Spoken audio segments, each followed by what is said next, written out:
২৮ ফেব্রুয়ারি আনুষ্ঠানিক আত্মপ্রকাশ করতে যাচ্ছে নতুন রাজনৈতিক দল। ব্যক্তি নয়, গুরুত্ব পাবে সংগঠন, রাজনৈতিক নেতা ও জুলাই বিপ্লবের শহীদদের অনুষ্ঠানে অংশ নেওয়ার আহ্বান।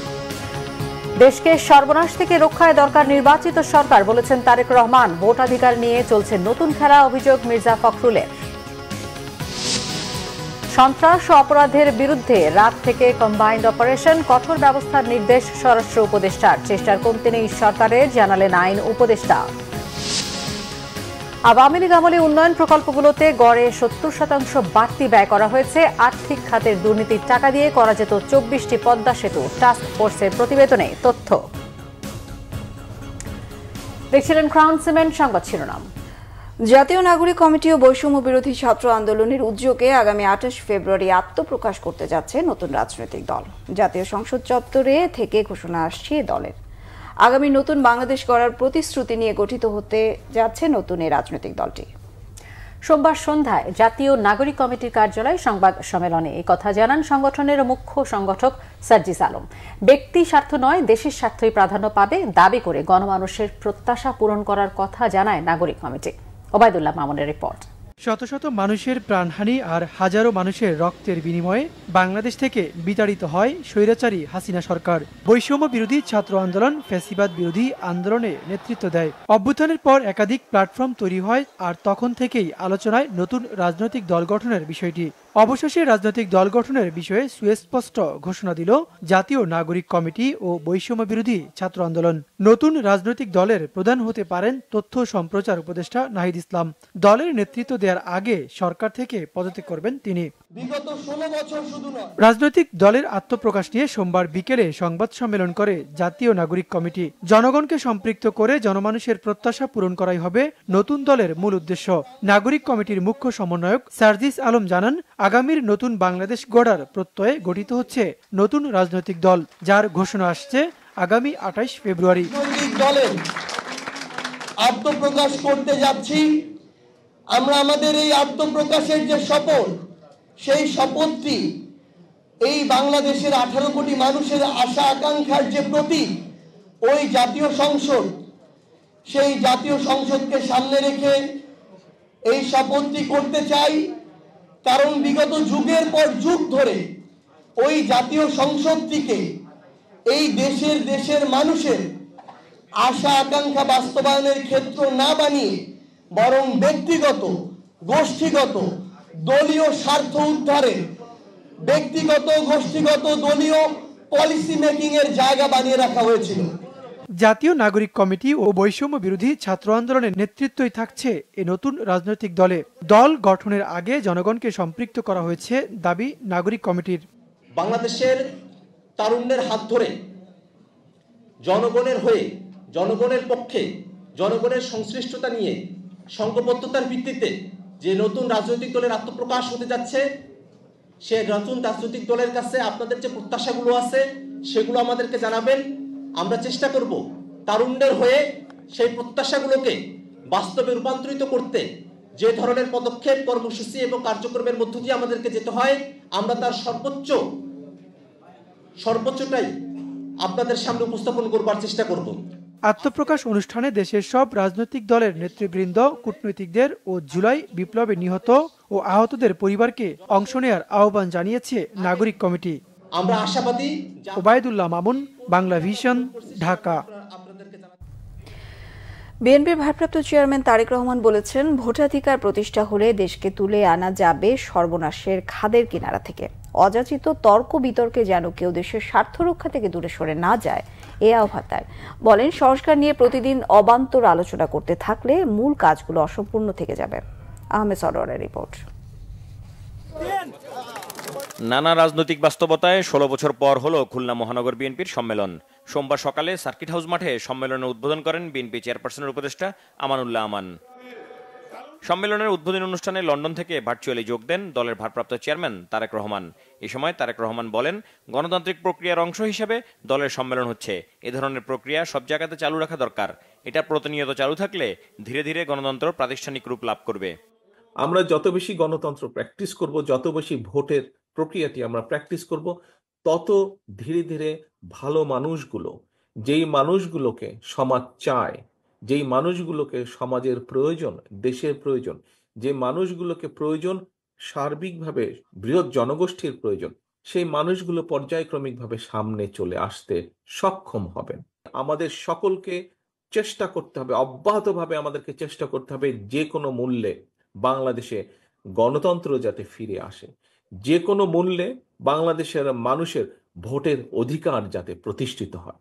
আমরা যদি ভোটের অধিকারকে প্রতিষ্ঠিত করতে পারি বাংলাদেশের মানুষের, তাহলেই আমরা বাংলাদেশকে যেই সর্বনাশের যেই খাদের কিনারায় বাংলাদেশ চলে গেছে সেখান থেকে ধীরে ধীরে আমরা উঠিয়ে আনতে সক্ষম হব। তারেক রহমান বলেন, রাষ্ট্রকে পুনর্গঠন করতে অনেক কাজ এখনো বাকি, সেগুলো করতে হবে। দেশের মানুষ তাকিয়ে আছে বিএনপির দিকে। এটি রাজনীতির একটি অংশ, বিভিন্ন বিষয়ে আলোচনা হবে, তর্ক হবে, বিতর্ক হবে। তবে আমাদেরকে খেয়াল রাখতে হবে আমরা তর্ক বিতর্ক করতে গিয়ে দেশে এমন পরিস্থিতির উদ্ভব যাতে না হয়, যাতে করে সেই স্বৈরাচার হোক অথবা এমন কেউ হোক যারা বাংলাদেশের ভালো চায় না, এমন কেউ সুযোগ পেয়ে যাক। আমাদেরকে সতর্ক থাকতে হবে যে আমরা অযাচিত তর্ক বিতর্ক করে জনগণ এবং দেশের স্বার্থ রক্ষা থেকে যাতে দূরে সরে না যায়। আমাদের সামনে অনেক কাজ আছে। কাজগুলো করতে হলে দেশের মধ্যে আমাদেরকে স্থিতিশীলতা আনতে হবে। সংস্কারের কথা বলেছি, কিন্তু সংস্কার নিয়ে যদি আমরা প্রতিনিয়ত শুধু অবান্তর আলোচনা করতে থাকি, তাহলে আমাদের যে মূল কাজগুলো, অর্থাৎ দেশের মানুষের সমস্যার সমাধান করা, এই কাজগুলো আমাদেরকে করতে হবে। এই দেশকে যদি আমাদেরকে গড়ে তুলতে হয়, আমাদের হয়তো অনেক সীমাবদ্ধতা ছিল, আমরা অনেক কিছু করতে চেয়েও হয়তো অনেক কিছু করতে পারিনি, কিন্তু আমি বিশ্বাস করি আমরা যদি আমাদের সীমাবদ্ধতার কথাগুলো জনগণের কাছে সঠিকভাবে তুলে ধরতে সক্ষম হই, নিশ্চয়ই ইনশাল্লাহ জনগণ আমাদেরকে আবার সুযোগ দিবে। দেশ পুনর্গঠনে দলের সকল নেতাকর্মীকে তৈরি থাকতে বলেন বিএনপির ভারপ্রাপ্ত চেয়ারম্যান। খুলনা মহানগরীতে আহমেদ সরওয়ার, বাংলা ভিশন, ঢাকা। নির্বাচন নিয়ে নতুন খেলা শুরু হয়েছে বলে অভিযোগ করেছেন বিএনপি মহাসচিব মির্জা ফখরুল ইসলাম আলমগীর। সরকার পরিবর্তন হলেও এখনো কেন বিএনপি নেতাদের মিথ্যা মামলা প্রত্যাহার করা হচ্ছে না প্রশ্ন তার। নিজেদের মধ্যে কাদা ছোড়াছুড়ি না করে দেশের প্রশ্নে ঐক্যবদ্ধ থাকতে রাজনৈতিক দলগুলোর প্রতি আহ্বান জানান বিএনপি মহাসচিব। ধামরাই প্রতিনিধি লোকমান হোসেনকে সাথে নিয়ে বিস্তারিত জানাচ্ছেন সিকান্দার রহমান, ছবি তুলেছেন জাহাঙ্গীর আলম। নিত্য প্রয়োজনীয় পণ্যের দাম সহনীয় রাখা, আইন শৃঙ্খলা পরিস্থিতি উন্নতির দাবি, দ্রুত নির্বাচনী রোডম্যাপ ঘোষণা এবং পতিত ফ্যাসিবাদের নানা চক্রান্ত মোকাবেলার জনদাবিতে এবার ঢাকা জেলার ধামরাই এলাকায় সমাবেশ করেছে বিএনপি মহাসচিব মির্জা ফখরুল ইসলাম আলমগীর আবারও অভিযোগ করলেন, আওয়ামী লীগ সরকার কারাগারে স্লো পয়জনিং এর মাধ্যমে বেগম খালেদা জিয়াকে হত্যা চেষ্টা করেছিল।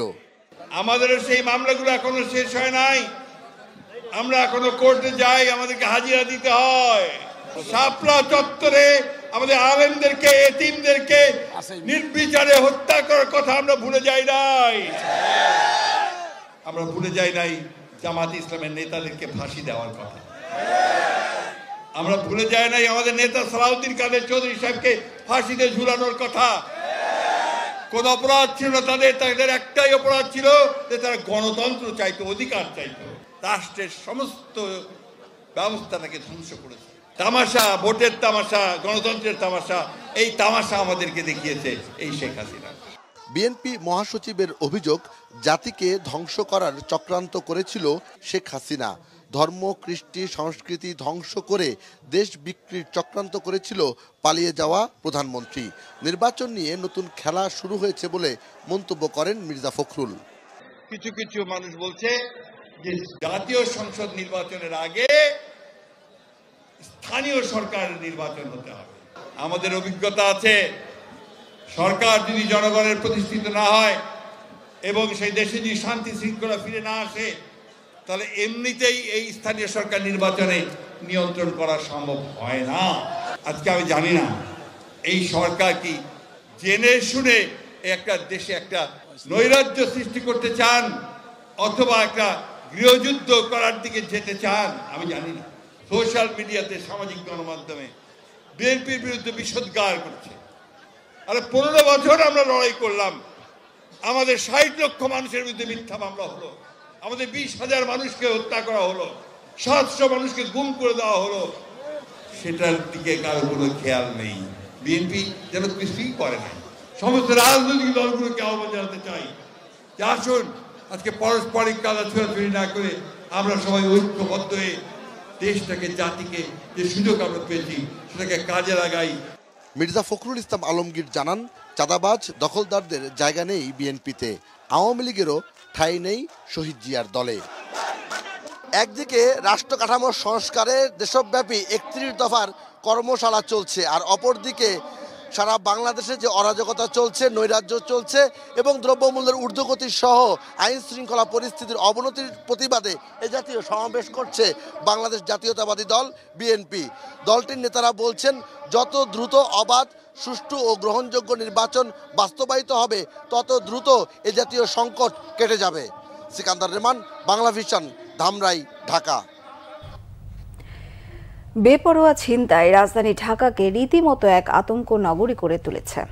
চরম নিরাপত্তাহীনতায় নগরবাসী। ছিনতাইয়ের শিকার ভুক্তভোগীরা দিচ্ছেন ঘটনার লোমহর্ষক বর্ণনা। বনশ্রীতে গুলি করে স্বর্ণ লুটে জড়িতদের 24 ঘন্টার মধ্যে গ্রেফতার চান ভুক্তভোগীর স্বজনরা। সিসি ফুটেজ থেকে কয়েকজনকে চিহ্নিত করা হয়েছে বলে জানিয়েছে পুলিশ। সেই সঙ্গে রাজধানী জুড়ে নেওয়া হয়েছে কড়া নিরাপত্তা ব্যবস্থা। এসএম ফয়েজ জানাচ্ছেন বিস্তারিত। রাজধানীর বনশ্রীতে এভাবে ফিল্মি স্টাইলে গুলি, স্বর্ণ ও নগদ টাকা লুট। নিজ বাসার সামনেই ছিনতাইয়ের শিকার স্বর্ণ ব্যবসায়ী মোহাম্মদ আনোয়ার দিলেন ভয়ঙ্কর সেই বর্ণনা। 3টে হুন্ডায় আমাকে রাউন্ড করে ঘুরে ফেলেছে। পরে আমি একটু বাঁচার জন্য একটু দৌড় দিয়েছি, পরে আর দৌড়তে পারি না। ওরা 5-6 জন মিলে আমাকে গুলি করি। আমার নগদ 1 লক্ষ টাকা আর হইল প্রায় 140-50 গুলি সোনা নিয়ে গেছে। 3টা গুলি লেগেছে, 2টা দুই উড়িতে, একটা অন্য কোষে। চোখের সামনে স্বামীকে গুলি করার দৃশ্য দেখা ছাড়া কিছুই করার ছিল না, কারণ বাড়ির গেটে ঝুলছিল তালা। তুমি বাইরে আসো, আমার স্বামী দাও, তুমি ভিতরে কেন? ও বাইরে এসে আমার বলছে, আমি কি হয়েছে, আমি কি হয়েছে বলছে, মানে আমার স্বামীরা বাইরে মেরে ফেলতে। স্যার আপনি আমার বলেন কি হয়েছে, চাবি দেন। উনি বলে আমার কাছে চাবি নাই, চাবি বাড়িওয়ালার কাছে। তখন আমি বাড়িওয়ালার কাছে গিয়েছি, অনেকবার দরজা লক করছি, বাড়িওয়ালা দরজা খোলে নাই। আবার আমি নিচে আসছি, নিচে আসার পরে 4-4টে গুলি খাওয়ার, 1-2টা কোপ খাওয়ার পর আমার হাজব্যান্ড এইখানে দাঁড়াই আমার বলতেছে, তুমি গেটটা খোলো। আমি এইখানে দাঁড়ানো, তুমি গেটটা খোলো। আমি ভিতরে ঢুকে, আমি বলি আমি গেট কিভাবে খুলবো, এরা তো আমার চাবি দেয় না।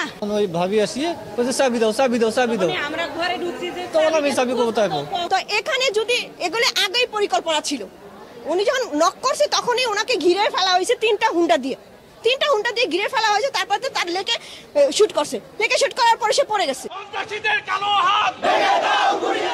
এমন ঘটনায় ক্ষোভে ফেটে পড়েন এলাকাবাসী। সড়ক অবরোধ করে সন্ত্রাসীদের ধরতে দিয়েছেন 24 ঘন্টার আলটিমেটাম।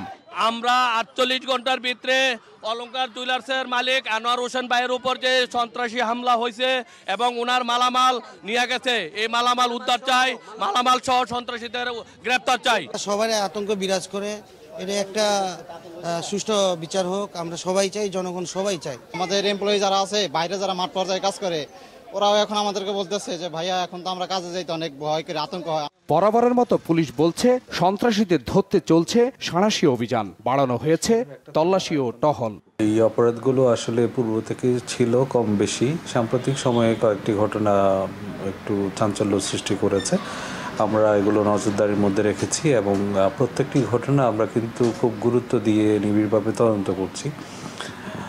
এর বাইরে যেসব চিহ্নিত বশগত অপরাধী আছে তাদেরকে আমরা প্রতিনিয়ত গ্রেফতার করে আইনের আওতায় নিয়ে আসছি। পুলিশ তো এখন আমরা আমাদের পূর্ণাঙ্গ সক্ষমতা নিয়ে কাজ করছি এবং এটাকে আরও জোরদার করা হচ্ছে।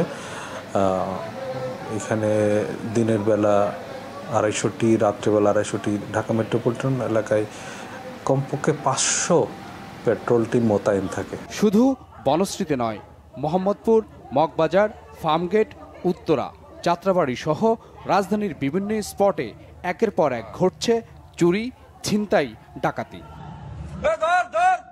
SM Foyez, Bangla Vision, Dhaka.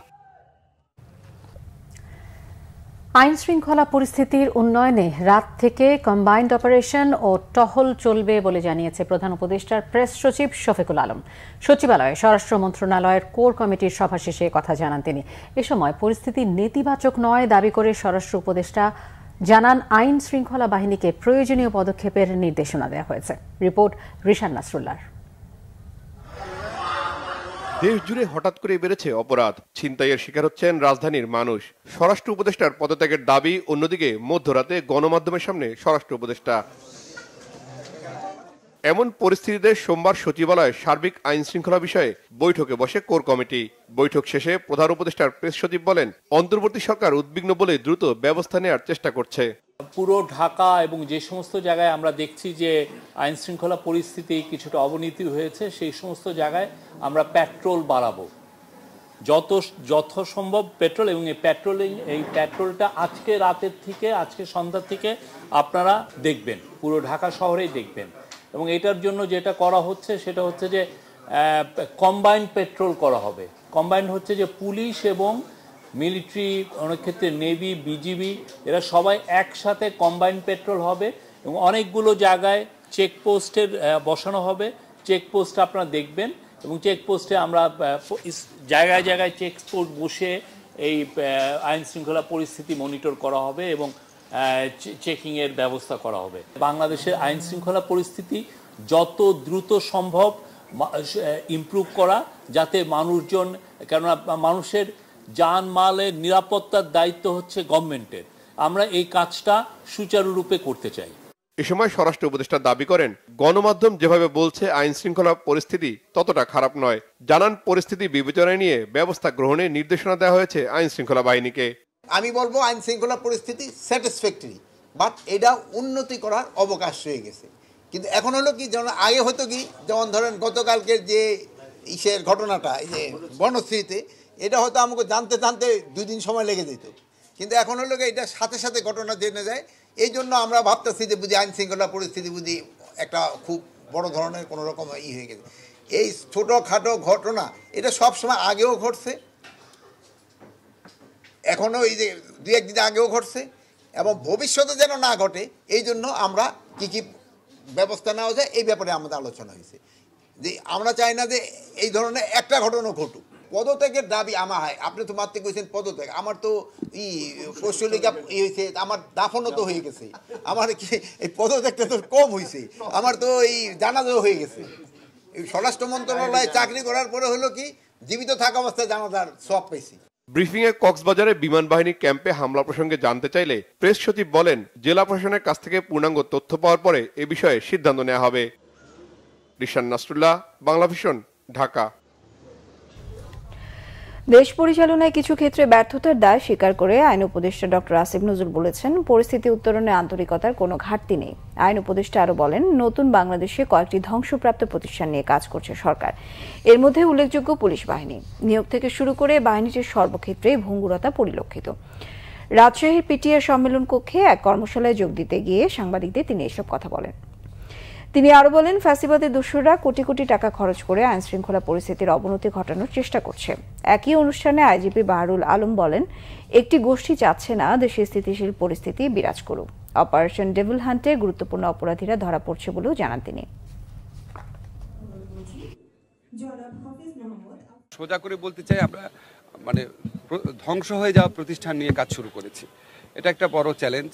আবার এখানে আপনারা জানেন, যারা পতিত ফ্যাসিস্ট শক্তি আছে, এরা তো আপনার কিছু লোক পালিয়েছে, মেজরিটি তো দেশে থেকে গেছে, এবং তাদের হাতে হাজার হাজার কোটি টাকা। এগুলি তো বানানো কথা না, আপনারা জানেন।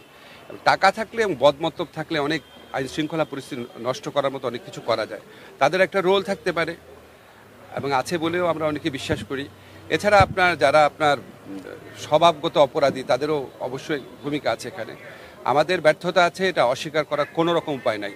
কিন্তু আপনাদেরকে একটা জিনিস বলতে চাই, আমাদের এই ব্যর্থতা উত্তরণের জন্য প্রচণ্ড তাড়না এবং চেষ্টা আছে। এই গভর্নমেন্টের যেটা কমিটমেন্ট, যে আমরা হিউম্যান রাইটসের প্রত্যেকটা আসপেক্ট অবজার্ভ করেই আমরা অপরাধ নিয়ন্ত্রণে আনবো। বড় সন্ত্রাসকারী, চোরাকারবারি, মাদক ব্যবসায়ী ধরা পড়ছে। স্বরাষ্ট্র উপদেষ্টার পদত্যাগ সহ 9 দফা দাবি বাস্তবায়ন না হলে আগামীকাল কঠোর কর্মসূচির হুঁশিয়ারি ও মশাল মিছিলের ঘোষণা দিয়ে স্বরাষ্ট্র মন্ত্রণালয়ের দিকে গণপদযাত্রা কর্মসূচি শেষ করেছে বিক্ষোভকারীরা। সোমবার বেলা 2:30টার দিকে কেন্দ্রীয় শহীদ মিনার থেকে স্বরাষ্ট্র মন্ত্রণালয়ের দিকে গণপদযাত্রা শুরু হয়।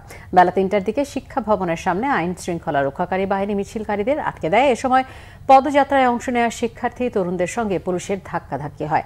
আন্দোলনকারীরা পুলিশের প্রতিবন্ধকতা সরিয়ে ফেলে, তবে পুলিশের বাধার মুখে সামনে সচিবালয়ের দিকে এগুতে পারেনি। পরে সেখানে সংক্ষিপ্ত অবস্থান কর্মসূচি পালন শেষে স্বরাষ্ট্র উপদেষ্টার পদত্যাগ, ছিনতাই, চুরি, ডাকাতি ঠেকাতে দৃশ্যমান পদক্ষেপ গ্রহণ সহ 9 দফা দাবি তুলে ধরা হয়।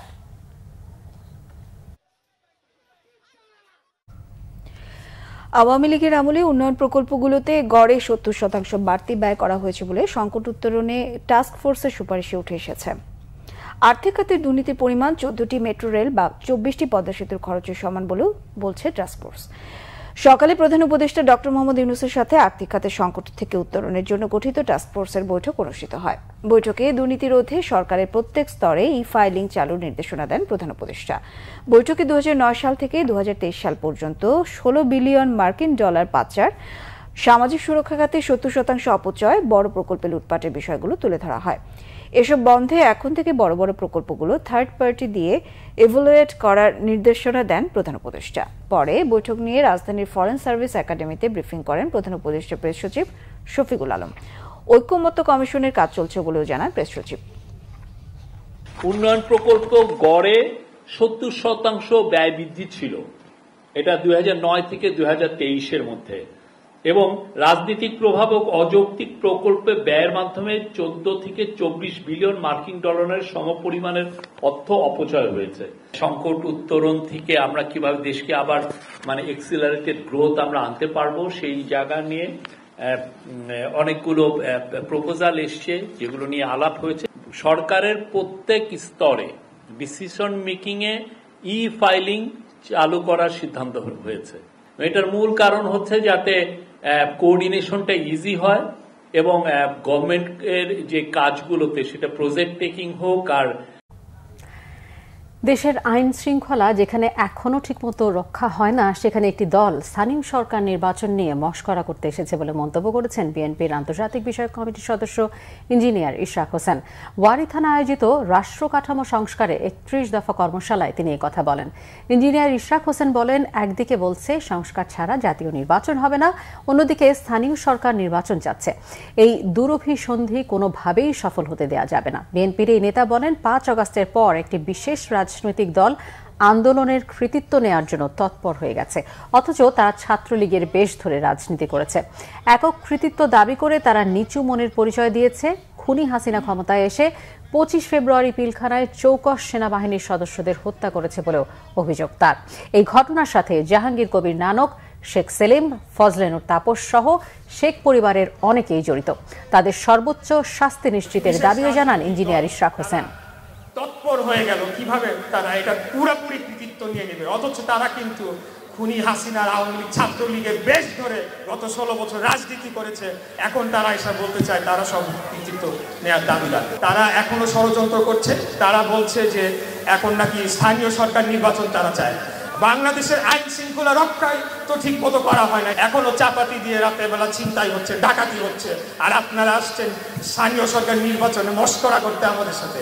আপনারা একদিকে বলেন সংস্কার ছাড়া জাতীয় নির্বাচন হবে না, আবার এইদিকে আপনারা স্থানীয় সরকার নির্বাচন চাচ্ছেন। তাদের এই দুরভিসন্ধিমূলক ষড়যন্ত্র চক্রান্ত আমরা সকলেই বুঝি তারা কি করতে চাচ্ছে।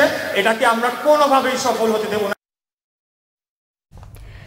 বিএনপির ভাইস চেয়ারম্যান শামসুজ্জামান দুদু বলেছেন, বিমান বাহিনীর ঘাঁটিতে যখন দুষ্কৃতিকারেরা আক্রমণ করে তখন ভাবতে হবে দেশের আইন শৃঙ্খলা পরিস্থিতি অত্যন্ত নাজুক। বিকেলে রংপুর দর্শন স্কুল অ্যান্ড কলেজে জুলাই অভ্যুত্থানের রাজনৈতিক শিক্ষা নিয়ে আলোচনা এবং বৈষম্য বিরোধী আন্দোলনের অন্যতম অগ্রপথিক ঢাকা বিশ্ববিদ্যালয়ের শিক্ষক ডক্টর আব্দুল্লাহ আল মামুনের সংবর্ধনা অনুষ্ঠানে সাংবাদিকদের তিনি এসব কথা বলেন। বিএনপির নেতা আরও বলেন, সবখানে আইন শৃঙ্খলা পরিস্থিতি ভেঙে পড়েছে। সড়কে ও বাসে নিরাপদ নেই নারীরা। বৈষম্য বিরোধী ছাত্র আন্দোলনের মধ্য দিয়ে ফ্যাসিবাদ পরাজিত হয়েছে, গণতন্ত্র ফিরে আসার সম্ভাবনা দেখা দিয়েছে, কিন্তু গত 7 মাসে বিন্দু মাত্র অগ্রগতি দেখা যায়নি। বাজার সিন্ডিকেট ভাঙা সহ বেকার ছাত্রদের কর্মসংস্থান হয়নি। হুঁশিয়ারি দেন, দেশের পরিস্থিতি স্বাভাবিক না হলে জনগণ মাঠে নামতে বাধ্য হবে।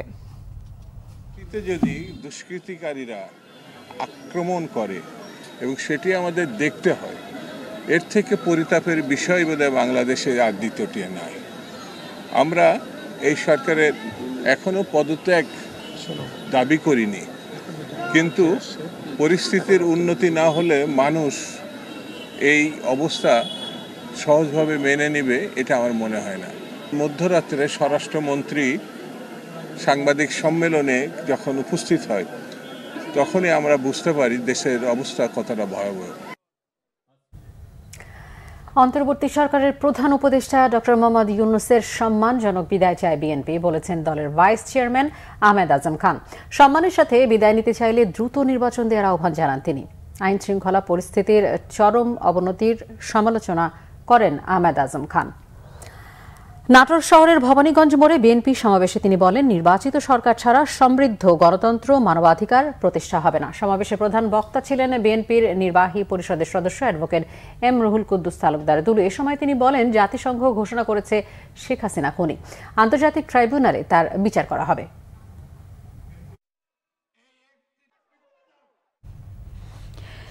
যুবদলের সাধারণ সম্পাদক নুরুল ইসলাম নয়ন বলেছেন, দলের যে কোনো পর্যায়ের নেতাকর্মী দেশবিরোধী সমাজবিরোধী কোনো কর্মকাণ্ডের জন্য ছাড় পাবে না। সকালে জাতীয় প্রেস ক্লাবে সংবাদ সম্মেলনে সাধারণ সম্পাদক নয়ন বলেন, যুবদল কোনো ধরনের বেআইনি, অনৈতিক ও সন্ত্রাসী কার্যকলাপকে প্রশ্রয় দেয় না। এরই মধ্যে সারা দেশে যুবদলের 60 নেতাকর্মীকে শোকজ, 140 নেতাকর্মীকে বহিষ্কার করা হয়েছে। অপরাধীদের বিরুদ্ধে বিভিন্ন জায়গায় মামলা করা হয়েছে। তিনি বলেন, গাজীপুরের শ্রীপুরের জাহাঙ্গীর আলমকে বহিষ্কার করা হয়েছে, এমনকি তার বিরুদ্ধে মামলাও করা হয়েছে। নুরুল ইসলাম নয়ন বলেন, যুবদল নেতাকর্মীদের বিরুদ্ধে যখনই কোনো অভিযোগ উত্থাপিত হয়েছে, আড়াল না করে দলের পক্ষ থেকে তা খতিয়ে দেখে বিভিন্ন ব্যবস্থা গ্রহণ করা হয়েছে। ভবিষ্যতে যাতে কেউ দলের সুনাম ক্ষুণ্ণ করতে না পারে সেজন্য যুবদল কঠোর নীতি নেবে বলেও দাবি করে নেতাকর্মীদের সতর্ক করা হয় সংবাদ সম্মেলন থেকে। ভারতে বসে শেখ হাসিনার বক্তব্য প্রদান বাংলাদেশে অস্থিতিশীল পরিস্থিতি তৈরির আগুনে ঘি ঢালছে বলে মন্তব্য করেছেন পররাষ্ট্র উপদেষ্টা তৌহিদ হোসেন। সোমবার বিকেলে পররাষ্ট্র মন্ত্রণালয়ে সাংবাদিকদের প্রশ্নের জবাবে তিনি এমন মন্তব্য করেন। এ সময় তিনি জানান, বাংলাদেশের অস্থিতিশীলতা বাংলাদেশকেই সামাল দিতে হবে। তবে ভারতের আতিথেয়তায় থাকা সাবেক প্রধানমন্ত্রীর বক্তব্য বাংলাদেশের অস্থিতিশীল পরিবেশ তৈরি করছে, তা এখন স্বীকৃত। এ সময় ভারতকে ইঙ্গিত করে পররাষ্ট্র উপদেষ্টা বলেন, বাংলাদেশের সংখ্যালঘুদের বিষয়ে অন্য কোনো দেশের কথা বলা সমীচীন নয়। যেসব বিষয়ে মানুষের ভোগান্তি কমে সেসব বিষয়ে আগে সংস্কার করা হবে বলে জানিয়েছেন আইন, বিচার ও সংসদ বিষয়ক উপদেষ্টা ডক্টর আসিফ নজরুল। সোমবার বিকেলে ঢাকা বিশ্ববিদ্যালয়ে রাষ্ট্র সংস্কারে বিশ্ববিদ্যালয়ের শিক্ষার্থীদের ভাবনা প্রত্যাশা শীর্ষক সেমিনারে তিনি এসব কথা বলেন। সেমিনারে অংশ নেন নির্বাচন সংস্কার কমিশন, দুর্নীতি দমন সংস্কার কমিশনের প্রধান সহ বিভিন্ন ছাত্র সংগঠনের প্রতিনিধিরা। আলোচকরা বলেন, যারা রাষ্ট্র ক্ষমতায় যাবেন তারা যদি আন্তরিক না হন তাহলে সংস্কার করে কোনো লাভ হবে না। যেসব বিষয়ে ক্ষমতা ও জবাবদিহিতাকে প্রশ্নবিদ্ধ করবে সেসব বিষয়ে কোনো রাজনৈতিক দলই সংস্কার চায় না। বক্তারা আরও বলেন, জুলাই অভ্যুত্থানকে ধারণ না করলে সংস্কার বাস্তবায়ন হবে না।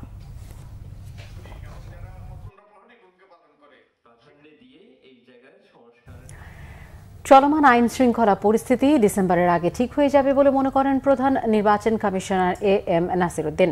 Reporters forum for election and democracy RFUDর নবনির্বাচিত কমিটির দায়িত্ব গ্রহণে তিনি বলেন, কমিশন জোরে সোরে জাতীয় নির্বাচনের জন্য প্রস্তুতি নিচ্ছে। ডিসেম্বরে ভোট হলে অক্টোবর মাসে নির্বাচনী তাফসিল ঘোষণা করা হবে বলেও জানান তিনি। রাজধানীর আগারগাঁওয়ে নির্বাচন প্রশিক্ষণ ভবনে আয়োজিত অনুষ্ঠানে সিইসি জানান, চলতি বছরের জুনের মধ্যে ভোটার তালিকা চূড়ান্ত হবে। সুষ্ঠু নির্বাচন সবাই চায় উল্লেখ করে তিনি বলেন, ভোটের আগে সার্বিক দিক নিয়ে রাজনৈতিক সমঝোতা হলে ভালো হয়। সেনাবাহিনী প্রধান জেনারেল ওয়াকারুজ্জামান বলেছেন, যতদিন একটা নির্বাচিত সরকার দায়িত্ব না নেবে ততদিন শান্তি শৃঙ্খলা রক্ষায় কাজ করে যাবে তার বাহিনী। দুপুরে সাভার ক্যান্টনমেন্টে ফায়ারিং প্রতিযোগিতায় বিজয়ীদের মাঝে পুরস্কার বিতরণ অনুষ্ঠানে যোগ দিয়ে তিনি এসব কথা বলেন। ধৈর্য রেখে পেশাদারিত্বের সাথে দায়িত্ব পালনে সেনা সদস্যদের নির্দেশনা দেন। আইনশৃঙ্খলা রক্ষায় যতটুকু প্রয়োজন ততটুকুই বল প্রয়োগ করে কাজ করে যেতে বলেন তিনি। এ সময় সেনাবাহিনীর প্রধান নিজে ফায়ারে অংশ নেন। সাভার সেনাবাহিনীর 9ম পদাতিক ডিভিশনের জিওসি মেজর জেনারেল মঈন খান সহ সেনাবাহিনীর ঊর্ধ্বতন কর্মকর্তারা সেখানে উপস্থিত ছিলেন। রাঙামাটির পর্যটন কেন্দ্র সাজেকে 9 ঘণ্টা পর আগুন নিয়ন্ত্রণে আনে ফায়ার সার্ভিস। ভয়াবহ অগ্নিকাণ্ডে পুড়ে গেছে 90টির বেশি রিসর্ট, কটেজ ও দোকান। দুপুরে রুইলুই পর্যটন কেন্দ্রের অবকাশ রিসর্ট থেকে আগুনের সূত্রপাত বলে জানিয়েছে স্থানীয়রা। মুহূর্তেই আগুন আশেপাশের রিসর্টে ছড়িয়ে পড়ে। প্রখর রোদ ও বাতাসের কারণে আগুন ভয়াবহ হয়। একের পর এক পুড়ে যায় রাস্তার দুই পাশের কটেজগুলো। আতঙ্কিত হয়ে যায় কয়েকশো পর্যটক। রিসর্ট, কটেজ থেকে বেরিয়ে যান, নিরাপদে সরে যান তারা। আগুন নিয়ন্ত্রণে স্থানীয়দের সাথে কাজ করে সেনাবাহিনী। আগুন ছড়িয়ে পড়া ঠেকানোর আপ্রাণ চেষ্টা করে যান তারা। সাজেকে কোনো ফায়ার সার্ভিস স্টেশন না থাকায় পরিস্থিতি ভয়াবহ রূপ নিয়েছে। ক্ষতিগ্রস্ত এলাকা ঘুরে দেখছেন সেনাবাহিনীর পদস্থ কর্মকর্তা ও বাঘাইছড়ি উপজেলা প্রশাসন। কক্সবাজারে বিমান বাহিনী নির্মাণাধীন ঘাঁটিতে হামলা, সংঘর্ষের ঘটনায় এক যুবক নিহত হয়েছে। আন্তঃবাহিনী জনসংযোগ পরিদপ্তর আইএসপিআর এক বিবৃতিতে জানায়, কক্সবাজার সংলগ্ন সমিতি পাড়ার কিছু দুর্বৃত্ত বিমান বাহিনী ঘাঁটিতে অতর্কিত হামলা চালায়। মোটরসাইকেলের কাগজপত্র না থাকায় একজনকে আটক করে ঘাঁটির ভিতরে নিলে সমিতি পাড়ার 2 শতাধিক মানুষ বিমান বাহিনীর ঘাঁটির দিকে অগ্রসর হয়।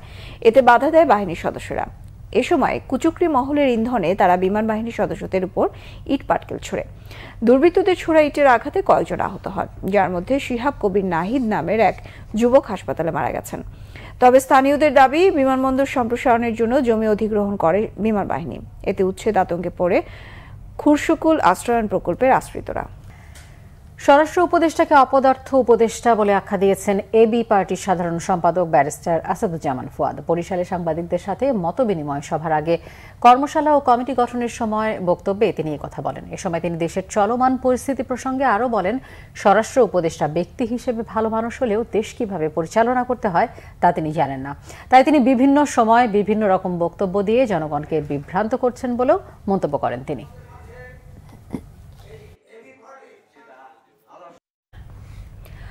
অপ্রয়োজনীয় প্রকল্প ও অর্থ পাচারে অর্থনীতিকে পঙ্গু করে গেছে বিগত সরকার, বলেছেন বাণিজ্য উপদেষ্টা শেখ বশির উদ্দিন। বিএনপির স্থায়ী কমিটির সদস্য আমির খুরশিদ মাহমুদ চৌধুরীর মতে, রাজস্ব আসতে হবে ব্যবসা বাণিজ্য থেকে, জনগণের উপর করের বোঝা চাপানো ঠিক নয়। সোমবার রাজধানীর ব্র্যাক ইনে সুষম ও টেকসই উন্নয়নের জন্য অর্থনীতির পুনঃকৌশল নির্ধারণ বিষয়ক সেমিনারে আয়োজন করে সিটিপি। এ সময় বাণিজ্য উপদেষ্টা রফতানি বহুমুখীকরণের উপর জোর দেন। এ সময় বিএনপির স্থায়ী কমিটির সদস্য আমির খুরশিদ মাহমুদ চৌধুরী বলেন, আওয়ামী লীগ সরকার ব্যাংক খাতকে ধ্বংস করে গেছে, তবে বিএনপি ক্ষমতায় গেলে ব্যবসা বাণিজ্যে ইতিবাচক পরিবর্তন আসবে। টুকটাক সংস্কারে কিছু হবে না মন্তব্য করে তিনি বলেন, বিএনপি ক্ষমতায় গেলে ব্যবসা বাণিজ্যে আমলাতান্ত্রিক জটিলতা কমিয়ে আনবে। এলডিসি পরবর্তী নীতি কৌশল ঠিকভাবে প্রণয়ন করা না গেলে অর্থনীতিতে বড় ধরনের ধাক্কা আসবে বলে মনে করেন আলোচকরা।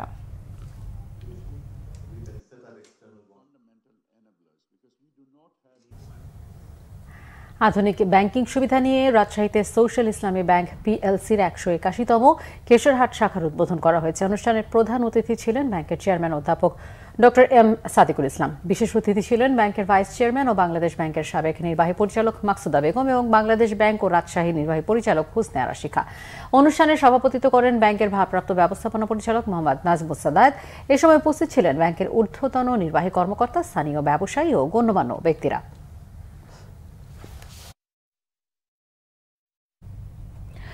Bangladesh university of business and টেকনোলজির 6ষ্ঠ সমাবর্তন অনুষ্ঠিত হয়েছে। রাজধানীর শেরেবাংলা নগরে এই সমাবর্তনের আয়োজন করা হয়। অনুষ্ঠানের প্রধান অতিথি ছিলেন বাংলাদেশ বিশ্ববিদ্যালয়ের মঞ্জুরি কমিশনের চেয়ারম্যান ডক্টর এস.এম.এ ফায়েজ। সমাবর্তনে বিইউবিটির উপাচার্য ডক্টর এবিএম শওকত আলী বক্তব্য রাখেন। আর উপস্থিত ছিলেন বিইউবিটির বোর্ড অব ট্রাস্টিজের চেয়ারম্যান মোহাম্মদ শামসুল হুদা, ডক্টর সৈয়দ মঞ্জুরুল ইসলাম সহ বিভাগীয় চেয়ারম্যান, কর্মকর্তা ও শিক্ষার্থীরা। সমাবর্তনে গোল্ড মেডেল অর্জন করেন শিক্ষার্থী ইশরাত জাহান, লাবিবা ফেরদৌস ও রাবেয়া আফরিন মিম। সমাবর্তনের আনুষ্ঠানিকতা শেষে হয় মনোজ্ঞ সাংস্কৃতিক অনুষ্ঠান। সংবাদ শেষ করার আগে ক্রাউন সিমের সংবাদ শিরোনামগুলো আরো একবার।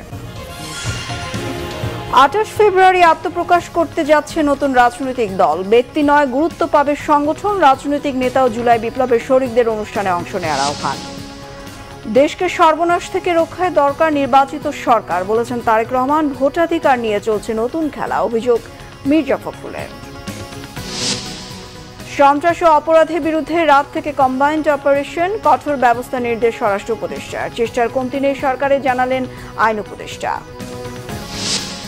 আওয়ামী লীগ আমলে উন্নয়ন প্রকল্পগুলোতে গড়ে 70% বাড়তি ব্যয় করা হয়েছে। আর্থিক খাতের দুর্নীতির টাকা দিয়ে করা যেত 24টি পদ্মা সেতু, টাস্কফোর্সের প্রতিবেদনে তথ্য। এই ছিল এখনকার মতো। পরের সংবাদ রাত 1টায় দেখার আমন্ত্রণ রইল।